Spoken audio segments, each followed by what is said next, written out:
안녕하세요. 오늘도 사연살롱을 찾아주셔서 감사합니다. 저는 8년차 프리랜서 일러스트레이터로 일하고 있는 30대 여자입니다. 처음 이 업계에 발을 들였을 때 운 좋게 캐릭터 디자인과 일러스트를 담당했던 게임이 대박이 나면서 첫 시작부터 성공적으로 제 이름을 알리게 되었어요. 많은 분들께서 제가 디자인한 캐릭터를 사랑해 주셨고 제가 가진 일러스트의 감성을 사랑해 주신 덕분에 각종 게임에서의 일러스트는 물론이고 표지 디자인, 콜라보 전시회 등 일이 물밀듯이 쏟아지게 되었죠. 그래서 솔직히 말하면 20대 중반쯤부터 저는 제 나이 또래의 친구들에 비해 훨씬 수입이 좋았던 편이었어요. 하지만 프리랜서 생활이 오래되었다 보니 그만큼 밖에서 사람을 만날 기회는 적었죠. 간간히 연애를 하기는 했지만 너무 다른 생활 패턴이라든가 성격적 차이 등으로 오래 연애를 지속하지 못했어요. 처음에는 특이한 일을 하는 제게 호기심이 있어서 다가왔다가 흥미가 떨어지면 금방 식는 시기였죠. 그러다 남편을 만났어요. 연애에 적극적인 성격은 아니었지만 언젠가는 좋은 사람을 만나 결혼하고 예쁜 아이를 갖고 싶다는 생각은 늘 하고 있었어요. 감정 기복이 없는 평온한 성격에 제가 하는 일의 특성을 이해하고 존중해주는 사람이면 좋겠다 싶었죠. 30대가 되니 주변 친구들이 하나둘 결혼을 하고 혼자가 된 기분이 들더라고요. 그때 한 친구가 지인의 지인 소개로 남편을 소개해줬어요. 너도 맨날 그림만 그리지 말고 오랜만에 한번 만나봐.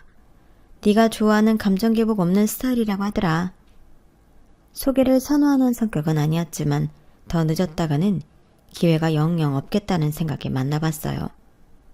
그런데 친구의 말대로 정말 감정 기복 없이 평온하고 차분한 사람이더라고요. 일러스트레이터라고 들었어요. 너무 멋진 직업이네요. 좋아하는 일을 하면서 돈을 벌 수 있다니 정말 꿈 같을 것 같아요. 혼자서 일한다니 쉬운 일이 아닐 텐데 참 고충도 많을 것 같네요. 존경스러워요. 그 말이 참 인상 깊었어요. 남들은 집에서 그림 그리며 돈 번다고 하면 다들 쉬운 일을 한다, 편하게 돈 번다고들 생각하던데 이 사람은 달랐어요. 제가 하는 일의 어려움을 충분히 공감해줬고 대단하다고 지켜 세워줬죠. 언젠가 꼭 만나고 싶다고 생각했던 이상형과 부합하는 사람이었어요. 몇 번 만나보니 오가는 대화 속에 서로에게 관심과 호감이 생겼고 그렇게 연애를 시작하게 됐어요. 평범한 직장인인 남편과는 생활 패턴이 맞지 않아 자주 만나지 못했지만 제가 하는 일 특성상 많은 시간을 작업에 쏟아야 했기 때문에 문제는 없었어요. 만나고 싶은데 왜 이렇게 시간이 없냐는 둥, 왜 이리 늦게 일어나냐는 둥, 제 상황에 대해 투덜거리고 이해해주지 않았던 다른 남자들과는 달랐죠. 그래서인지 연애가 오래 이어졌어요. 무난한 연애의 끝의 결말은 역시나 결혼이었죠.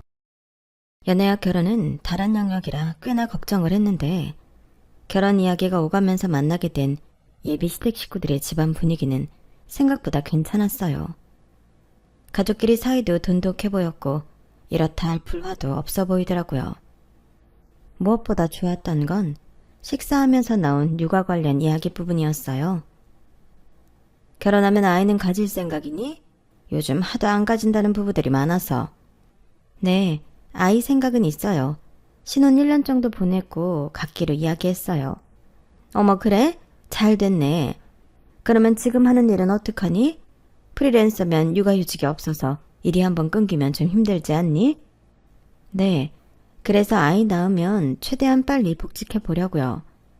육아하면서도 제 일을 놓을 생각은 없거든요. 솔직히 그 말을 하는데 저도 모르게 좀 긴장이 됐어요. 주변 친구들은 하나같이 잘 다니던 직장도 아이를 낳고 이제 애도 낳았으니 일을 그만둬라. 아무리 시대가 바뀌었어도 아이는 엄마 손에 커야 한다. 같은 압박을 못 이겨 결국 다들 직장을 그만뒀거든요. 그런데 저희 시부모님은 달랐어요. 그 말을 들으시더니 불편한 기색 하나도 없이 편안하게 웃어주시더라고요. 어머 그래? 나는 이렇게 자기 일하는 여자가 보기 좋더라. 나 때는 일을 하고 싶어도 못했잖아. 참 멋있다 우리 며느리. 그러게 게다가 자기가 좋아하는 일하고 사는 게 어디 쉬운 일이야? 존중해줘야지.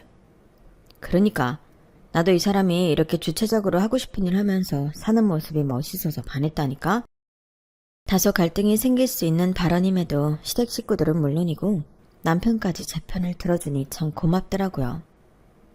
친구들을 만나 이야기를 하니 친구들은 다들 그런 시댁 없다며 부러워했죠. 와, 진짜?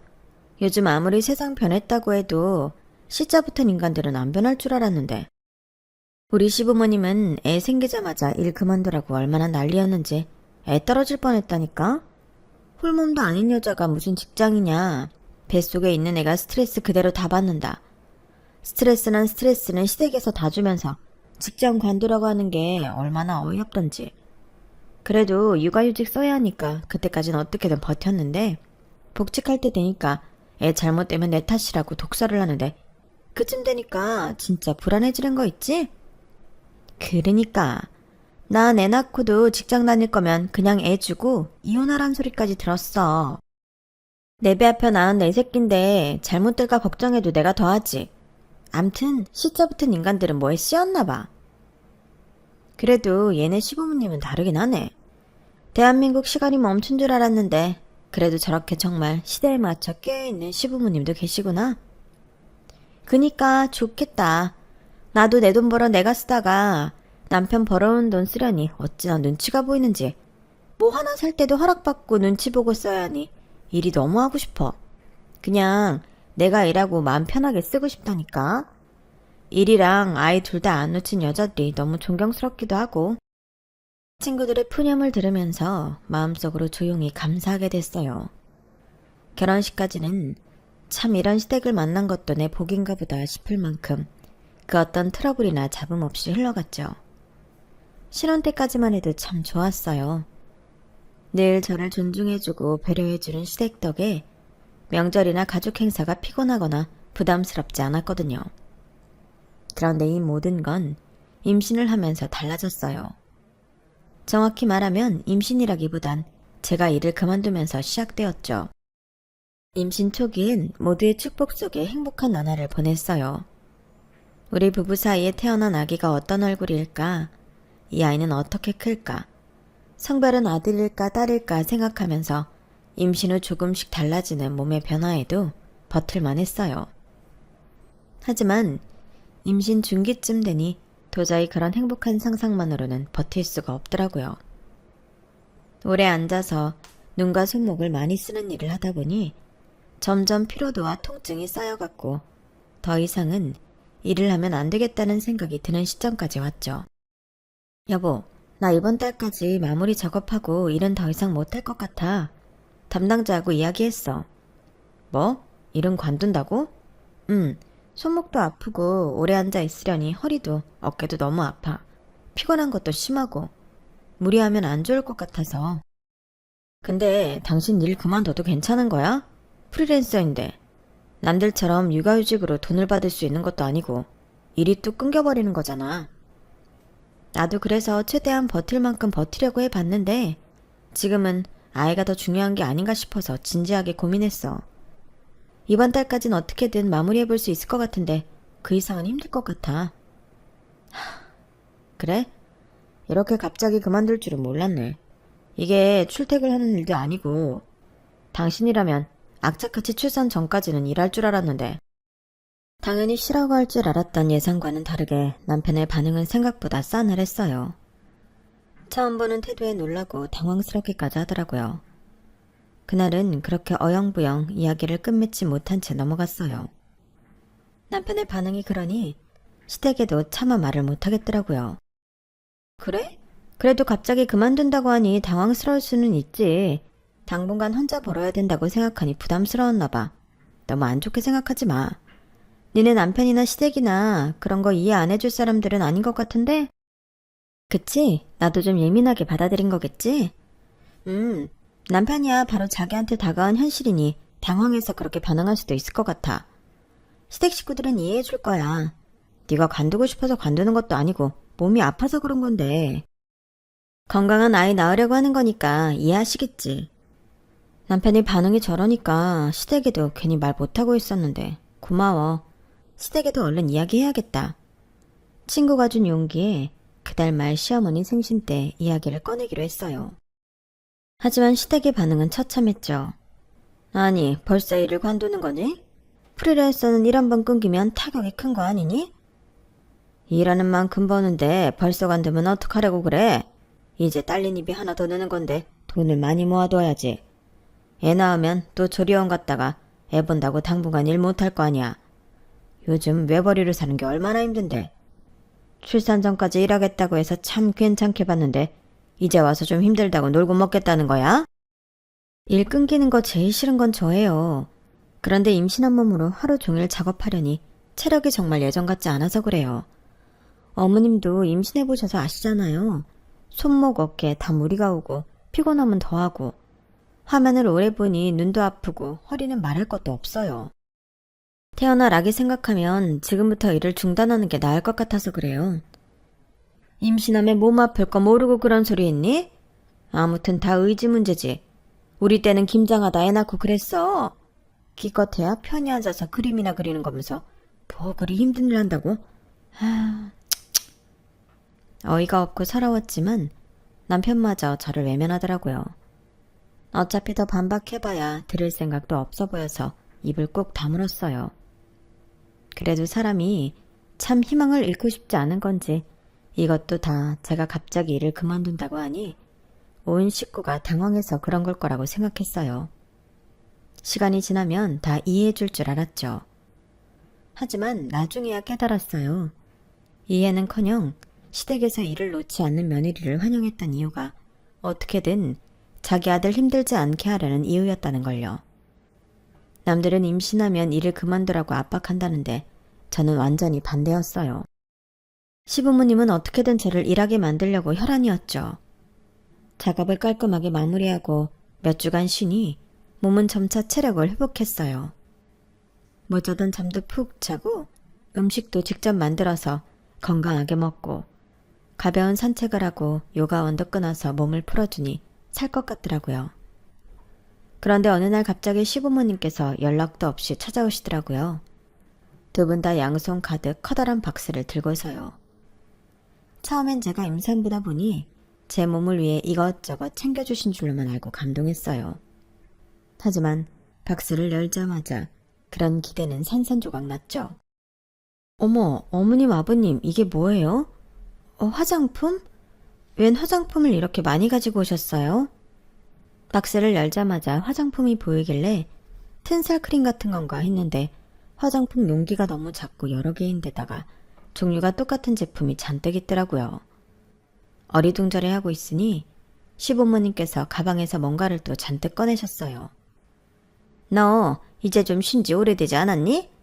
체력은 회복했을 테니 집에서 몸에 무리가 가지 않게 할 수 있는 일을 우리가 받아왔다. 내 지인이 화장품 회사를 다니는데 샘플 포장하는 알바가 필요하다고 하더라고. 집에서도 할 수 있다길래 네 생각이 나서 얼른 받아왔지. 이제 일도 못하는데 어떻게든 네 밥값은 해야 될 거 아니니? 이대로 쭉 복직할 때까지 더부살이 할 생각은 아니지? 네? 이걸 저보고 다 포장하라고요?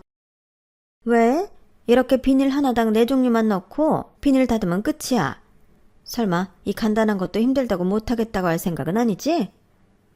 어머님, 진짜 호준씨 어머님이 낳은 거 맞으시죠? 뭐라고? 갑자기 그게 무슨 소리야? 뭐 아버님은 임신을 해본 적이 없으니 뱃속에 아이를 품고 있는 것만으로도 얼마나 몸의 변화가 크고 힘든지 모르실 수도 있겠다 싶지만 어머님은 아니시잖아요. 그런데 너무 모르는 사람처럼 구시길래 남편을 어머님이 낳은 게 아닌가 싶어서요. 이게? 어머님 배로 낳은 자식이 맞다면 죄송한 말이지만 저한테 해도 너무하신 거 아니세요? 애초에 손목 아파서 하고 싶은 일도 못하고 쉬는 사람한테 또 손목 쓰는 일을 하라고요? 전 못해요. 이제야 좀 회복하고 살만해졌는데 괜찮아지자마자 일을 하라뇨. 말도 안 되는 소리세요. 그럼 우리가 들고 온 것까지만 해. 우리도 어렵게 부탁해서 일부러 받아온 거야. 이것도 원래 회사 가서 해야 되는 일이라고. 그럼 어머님, 아버님께서 하시면 되겠네요. 퇴직하시고 집에서 심심하시죠? 적적함도 달래고 생활비도 보태고 하면 딱이겠는데요. 너 하라고 가져온 거라니까. 얘가 지금 무슨 소리라는 거야? 우린 이런 건 못해. 아까는 쉬운 일이라면서요. 저도 못해요. 두 분께서 어렵게 받아오신 일이니 직접 하시든 다시 돌려드리든 하셔야죠. 저는 일 받아달라고 한 적 없어요. 가지고 돌아가세요. 저는 박스를 들어 집 밖에 내놨고 어머님 아버님은 어이없다는 듯 들릴 듯 맞듯한 목소리로 제 욕을 하며 나가셨어요. 이런 일을 겪고 나니 저도 더 강해져야겠다는 생각이 들더라고요. 아니나 다를까 시댁의 횡포는 그때부터 시작이었어요. 몸이 어느 정도 회복되고 나서 친구들에게 연락이 오기 시작했어요. 서윤아, 너 일 그만뒀다면서? 그럼 아기 나오기 전에 좀 만나자. 너 일할 땐 일 바쁘다고 잘 못 만났는데 아기 나오면 또 육아하느라고 못 만날 거 아냐. 어머, 난 너무 좋지. 나도 니네 너무 보고 싶다. 나도 하루 종일 일 없이 집에만 있으니 적적해. 임신한 저를 신경 써서 친구들이 저희 집 앞까지 와줬어요. 동네에서 제일 크고 분위기 좋은 브런치 카페에서 같이 점심을 먹고 차를 한 잔씩 마시며 수다를 떠니 알게 모르게 속에 쌓였던 스트레스가 확 풀리더라고요. 게다가 친구들이 임신을 축하한다며 선물도 사들고 오고 몸 걱정도 많이 해줘서 정말 고맙고 감동이었죠.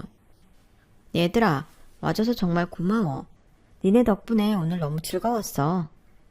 고맙긴. 우리도 너 보니까 너무 좋다. 이제 자주 보자. 우리가 올게. 그래, 우리도 애들 어린이집 보내놓고 심심해. 이 시간에 딱 모이면 되겠다. 나야 너무 좋지. 맨날 와도 돼. 그렇게 일할 땐 자주 보지 못했던 친구들과 시간이 맞아 종종 같이 점심을 먹곤 했어요. 그런데 어느 날 시댁 식구들이 모인 단톡방에 갑자기 제 사진이 올라오더라고요. 친구들과 자주 갔던 동네 브런치 카페에서 친구들과 수다 떨고 있는 제 모습이었어요. 몸 안 좋다고 일 드신다더니 아주 즐거워 보인다? 너 집안일은 하니? 아이고, 살판 났네. 언제는 애 낳아도 일은 계속 할 거라더니 역시 사람 말을 고지고대로 믿으면 안 되는 거였는데 팔자 너무 좋아 보이네. 사진 올린 사람은 신우이였고 시부모님이 번갈아가며 답장을 했어요. 이걸 언제 찍으신 거예요? 아니, 근처에 미팅이 있어서 나왔다가 우연히 봤는데 즐거워 보여서 공유한 거야. 오해하지 마, 올케. 근데 솔직히 나도 좀 놀랐다. 올케 몸이 많이 안 좋다고 들었거든. 이 정도로 쌩쌩한 거면 혹시 부탁 하나만 해도 될까? 네? 무슨 부탁이요?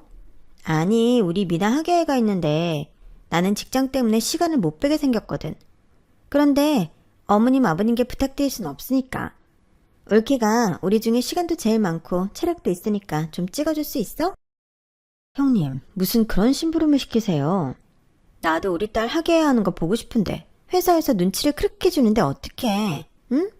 일 안 하는 올케가 좀 귀찮아도 한번 해줘. 올케한테도 조카잖아. 미나 귀여워하잖아. 신우이가 조카까지 걸고 넘어지는 바람에 더 이상 거절하기가 힘들더라고요. 엄마가 못 오는 학예회를 홀로 보내야 하는 조카가 눈에 밟혀서 결국 조카 학예회는 가게 됐어요. 신우이의 의도는 짜증났지만 결과적으로는 좋은 시간을 보냈어요. 조카는 절 보고 너무 반가워하며 좋아했고 조카의 재롱을 막상 보고 나니 저도 기분이 좋아졌거든요. 끝나고는 조카에게 맛있는 밥도 사주고 함께 시간을 보내고 헤어졌어요. 하지만 다음부터는 절대 시댁 식구들의 농간에 놀아나지 않겠다고 다짐했죠. 그 이후로 추석이 돌아왔어요.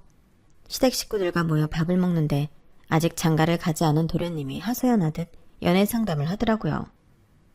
아, 누나도 형도 다 결혼했는데 나만 결혼 못해가지고 나도 좋은 여자 만나서 데리고 와야 하는데. 야, 이상한 여자 만나서 평생 등골 빼먹히고 사는 것보다는 혼자 사는 게 낫지. 요즘은 혼자 사는 남자들도 많다더라. 걱정 말어.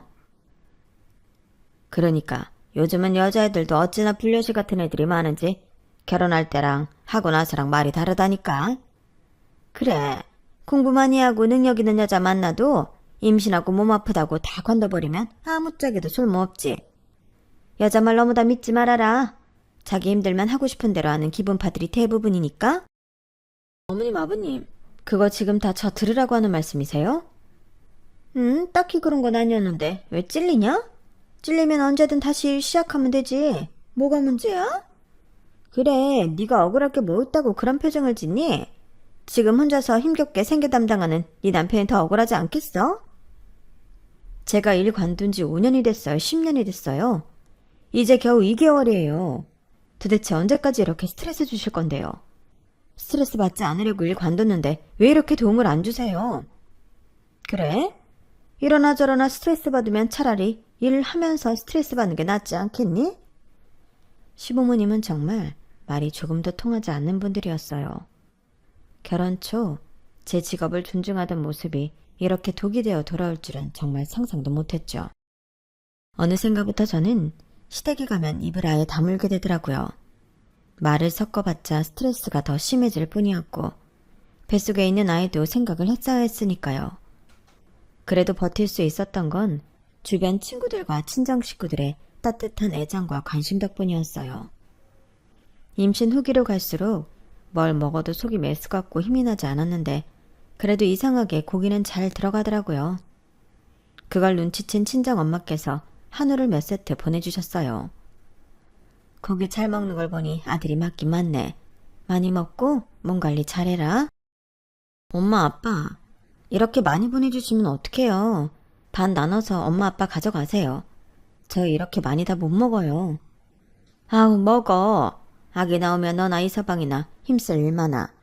많이 먹어둬야 힘내서 아이도 키우지. 부모님께 몇 팩 돌려보내드리려고 했지만 부모님은 끝내 거절하셨어요. 정말 질 좋은 고기로 사다 주셔서인지 더부룩한 와중에도 맛있어서 잘 들어가더라고요. 사다 주신 고기만 구워 먹어도 막달까지 충분히 끼니 해결이 가능하겠다 싶을 정도였어요. 하루는 친구들이 출산 전 마지막이 될 것 같으니 꼭 보자고 해서 주말에 남편을 집에 두고 외출했다가 돌아오는 길이었어요. 친구들이 출산 잘하고 돌아오라며 준비해준 케이크도 자르고 즐거운 시간을 보내다 와서 기분이 정말 좋은 상태였죠. 그런데 현관을 열었더니 집안이 온통 고기 굽는 냄새로 가득하더군요. 게다가 거실에는 큰 상이 펼쳐져 있고 언제부터 와 있었는지 시댁 식구들이 모여 있었어요. 왔어? 재밌었어? 고기를 굽고 있던 남편이 태연하게 저를 부르더군요. 한쪽 구석에는 저희 부모님이 선물한 한우팩들이 다 뜯겨서 불판 위에 구워지고 있었어요. 시댁 식구들은 벌써 몇 판을 구워 먹은 건지 배를 두들기면서 벽에 등을 기대고 반쯤 누워있더군요. 아유, 이거 참 고기가 진짜 좋은 고기네. 엄청 비싼 건가? 태어나서 먹어본 고기 중에 제일 맛있는데? 그러니까 아주 입에서 살살 녹네. 미나야, 얼른 하나 더 먹어. 이런 고기는 사서 먹으려면 못 먹어. 지금 다들 뭐 하세요? 준호가 집에 특불 한우 잔뜩 선물 들어왔다고 다들 와서 나눠 먹자고 해서 없던 시간도 쪼개서 왔지? 당신이 그랬다고? 우리 둘이서 저 많은 걸 어떻게 다 먹어? 이왕 좋은 고기 들어왔는데 다 같이 나눠 먹는 게 좋지. 그 다 같이에 시댁 식구들만 있어? 이럴 거였음 우리 부모님도 챙겼어야지. 당신 부모님은 당신이 챙겼어야지. 당신이 굳이 안 챙기길래 나도 가만히 있었던 건데? 그리고 어차피 나눠 먹을 건데 무슨 당신 식구 내 식구를 가려. 지금 그게 온 식구 다 불러서 내 몫으로 선물 받은 고기 나눠 먹은 당신이 할 소리야? 남은 건 있기나 하니? 어이가 없어 냉장고를 열어보니 제 몫으로 남은 건 한 팩도 없었어요. 어제 우리 한 팩 구워 먹었잖아. 한 팩 먹었으면 됐지. 뭘 얼마나 더 먹게? 됐어. 당신 나와봐. 어머님, 이거 저 먹으라고 친정에서 보내주신 거였어요. 요즘 고기 말고는 들어가는 게 없어서 친정에서 걱정하면서 보내주신 거예요. 어머, 그래? 몰랐네. 그럼 우리가 다음에 삼겹살 사올게. 요즘 마트 거도 맛있어. 웃으며 말하는 그 뻔뻔함에 순간 피가 거꾸로 솟는 느낌이 들더군요. 좋은 고기는 다 같이 먹는다면서 정작 제 몫은 한 점도 안 남기셨네요. 어떻게 다른 것도 아니고 임산부 먹을 걸 뺏어 드세요? 먹을 거 그렇게 없으세요? 예, 넌 무슨 말을 그렇게 하니? 우리가 일부러 그랬어? 준우가 와서 가족들 좋은 고기 한 점이라도 더 먹어보라고 불러서 온 건데 왜 네가 초를 쳐? 왠지 몰라서 물으세요? 저희 친정 부모님이 제 몸 생각해서 보내주신 고기라고요. 아, 그놈의 고기. 그래, 네 고기 먹어서 미안하다. 그거 아주 니네 둘이서 몇 날 며칠을 먹어도 물려서 다 못 먹겠더구만. 식구들 좀 먹었다고 이렇게 난리칠 일이니? 너 고기만 들어간다는 것도 거짓말이지. 그냥 고기 얻어내려고 한 소리 아니야? 이렇게 고기에 집착하는 걸 보면. 제가 지금 뭐 고기에 집착해서 그러는 것 같으세요?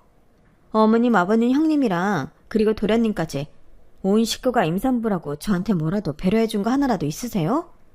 그러진 못할 망정 제 부모님이 선물 보낸 마음까지 헛되게 하지 말으셨어야죠. 아, 그래, 미안하다. 응? 다시는 네 고기 안 먹을게. 네 선물도 안 건들게. 됐니?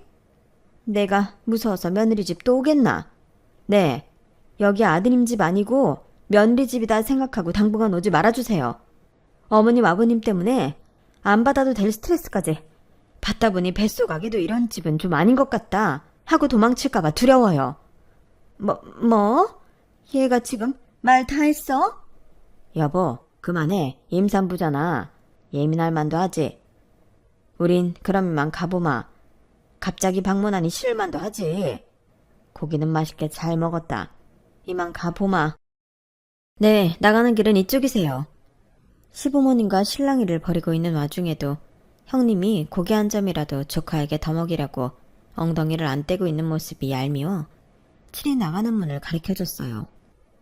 그랬더니 형님의 얼굴이 울그락불그락 하더군요. 시부모님과 시누이, 시동생을 거의 내쫓듯 쫓아내고 나서야 숨통이 트이더라고요. 시댁 식구들의 분이 찬 얼굴들이 생각나면서 다시는 이 집에 발도 못 뛰게 해야겠다 싶었어요. 남편에게도 신신당부해놓았고 앞으로의 모든 연락은 남편을 통해 받기로 했어요. 그러고 나니 확실히 스트레스는 일시적으로 줄었지만 영 제 편이 아닌 것 같은 남편에 대한 의심과 실망으로 힘든 건 여전했어요. 이렇게나 저보다는 시댁이 먼저인 것 같은 사람을 믿고 이 가정을 지속하는 게 맞는지 심각하게 고민이 들었거든요. 아이를 뱃속에 품어보신 분들은 아시겠지만 임신 전이면 몰라도 이 사람이 아이를 가졌다고 생각하니 남편에게서 돌아서는 것도 생각보다 쉽지 않더라고요. 임신만 아니었으면 진작에 돌아서고 각자 갈 길 갔을 사람인데 앞으로 태어날 아이 아빠라 생각하니 이렇게 홧김에 저랑 안 맞는다는 이유만으로 바로 헤어지기가 어려웠어요. 그래서 하루는 아이의 마음을 먹고 남편과 진지한 대화를 시도했어요. 남편이 제발 이제라도 정신 차리고 저와 이 아이를 위해 살아가길 바라면서요. 여보, 이제나 임신 8개월 차야. 조금 있으면 아이 엄마가 돼. 당신도 마찬가지고. 그런데 아직도 이 집에선 나를 돈 벌어오는 기계로 본다는 게 느껴지고 그 스트레스가 너무 커서 아이한테도 영향을 끼칠까봐 걱정돼. 여보, 엄마도 그냥 당신 걱정돼서 그런 거야. 아기 낳으면 돈도 많이 들어가고 당신이 그렇게 하고 싶어하는 일도 못하게 되니까 좀 이해해주면 안 돼? 이해? 내가 지금까지 당신 식구들 이해 안 했다고 생각해? 나도 지금까지 이해만 했어. 내가 수입이 더 많다는 이유로 신혼집도 내가 사고 대출도 내가 갚고 생활비도 내 월급에서 쓰면서. 그런데도 당신은 여전히 당신 가족 편만 드는구나. 그런 게 아니라 내가 왜 편을 든다고 생각해? 당신이 나랑 내 아이를 우선시할 생각이 없다면 난 당신이랑 앞으로 살아갈 생각 없어. 여보, 벌써 그렇게 극단적으로 그래. 당신 임신해서 예민해져서 그래. 지나고 나면 별거 아니야. 다른 집들도 이 정도는 다 부딪히면서 살아. 당신 전에는 우리 부모님이 당신 일 존중해줘서 좋다며, 감사하다며. 사람이 좋은 점이 있으면 안 좋은 점도 있고 한 거지. 어떻게 다 당신 입맛에 맞는 사람들만 있겠어. 나도 노력할게. 근데 우리 식구들은 내 노력으로 바뀔 수 있는 게 아니잖아. 내가 더 잘할 테니까 우리 식구들한테 화난 건 당신도 좀 이해하고 풀어줘. 응? 그럼 진짜 마지막이야. 당신이 한 번이라도 더 나보다 당신 식구들 편 들면 그땐 우리 진짜 끝이라고. 알겠어. 알겠어. 저는 그때 우리가 꽤 진지한 대화를 나눴다고 생각했어요. 남편도 제가 한 이야기를 진심으로 받아들이길 바랬고 그랬다고 믿었죠. 그런데 그건 제 착각이었어요. 어버이날 시댁을 방문했을 때였어요.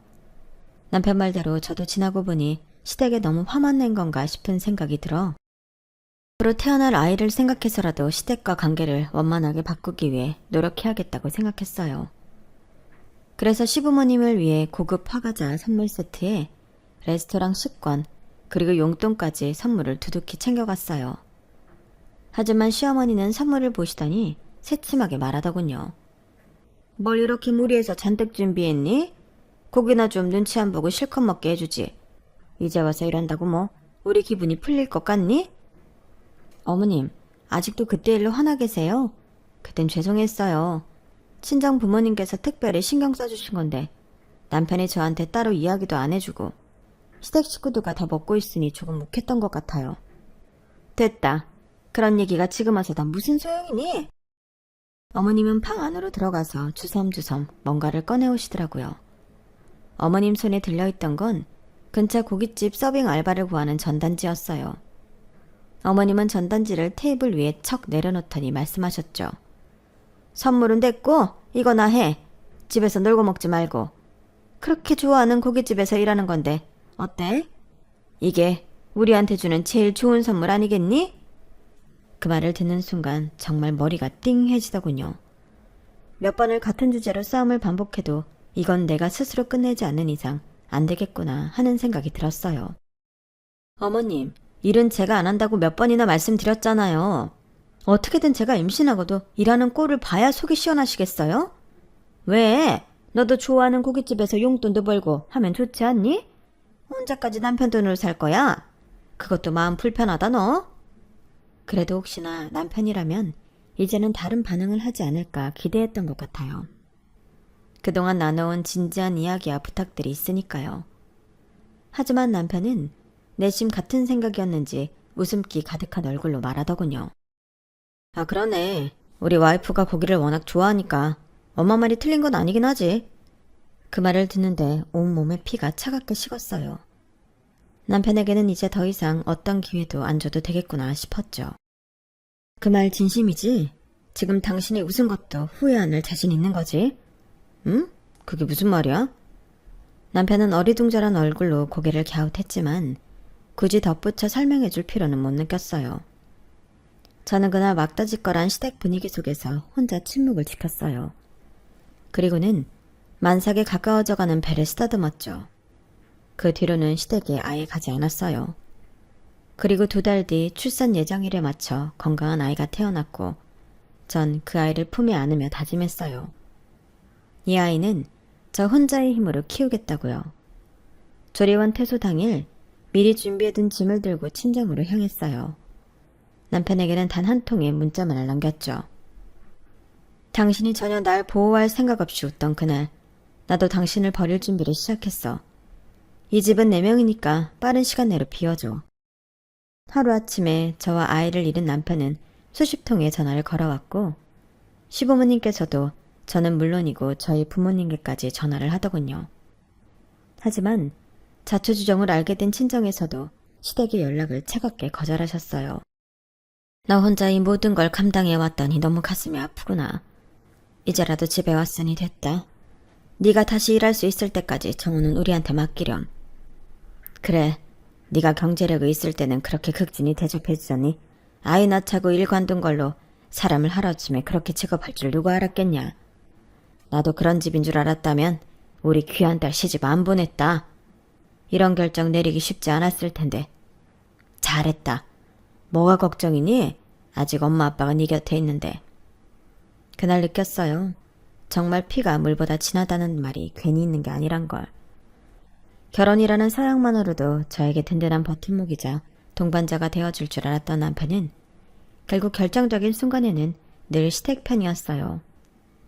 결혼을 하고 나서는 친정에 기대면 안 된다는 생각에 힘든 일이 생겨도 꾹 참고 털어놓지 않았던 친정 부모님은 오히려 가장 어렵고 힘든 순간에 가장 큰 힘이 되어주시더라고요. 부모님께 참 죄송하고 감사한 마음이 들면서 또 한편으로는 다행이라는 생각이 들었어요. 부모님이 아니었다면 이렇게 자신을 위한 결정을 내릴 수 없었을 것 같았거든요. 제가 겪은 모든 일을 알게 된 친정 부모님께서는 남편을 압박해 이혼 서류를 작성하게 했고 오랜 시간 후 남편이 끝내 이혼 서류를 작성해서 보내주자마자 저는 바로 이혼을 했어요. 그 사실을 뒤늦게 알게 된 시댁에서 난리를 쳤지만 이미 늦었죠. 저는 남편에게 충분한 시간을 줬지만 남편은 이런저런 핑계를 대며 집을 나가지 않더라고요. 이 집에 있으면 언젠가 당신이 돌아올 것 같다느니 이상한 소리를 하길래 그냥 집을 팔려고 내놔버렸어요. 제가 아닌 다른 집주인이 생기자 별 수 없이 나가게 됐죠. 지금은 그 집을 판 돈으로 새 집을 샀고 친정 부모님을 모시고 와서 같이 살고 있어요. 그런데 정말 신기하게도 1년 사이에 남편과 살던 옛집은 집값이 똑 떨어진 데 비해 새로 이사 온 집은 집값이 많이 올랐어요. 그때 집을 내놓은 게 신의 한 수였죠. 아이는 그동안 제 손으로 직접 키웠고 이제는 다시 슬슬 복직 준비를 하려고 해요. 마침 예전에 디자인했던 제 캐릭터가 추억의 게임들이 회자되면서 다시 인기를 얻어 작업 제안이 들어오기 시작했거든요. 친정 부모님과 함께 살고 있으니 아이를 봐주실 수 있어 크게 걱정할 것도 없었죠. 이혼을 하기 전엔 걱정이 정말 많았는데 막상 하고 나니 일이 잘 풀리는 것 같아요. 이 결혼으로 하나 얻은 게 있다면 나를 사람답게 대하지 않는 곳에서 애써 머물 이유도 버텨야 할 이유도 없다는 걸 몸소 깨달았다는 점이에요. 이제 저는 다시 제 인생을 새롭게 그려나가고 있어요. 그리고 제 품에 있는 이 작은 아이에게 세상에서 가장 단단한 사랑만을 가르쳐 줄 거예요. 제 이야기는 여기까지입니다. 들어주셔서 감사드리고요. 저를 응원해 주세요. 항상 건강하시고 행복하시고요. 여러분, 사연 댓글에 응원과 현명한 조언 부탁드려요. 좋아요와 구독은 저에게 큰 힘이 됩니다. 오늘도 좋은 일 가득하세요.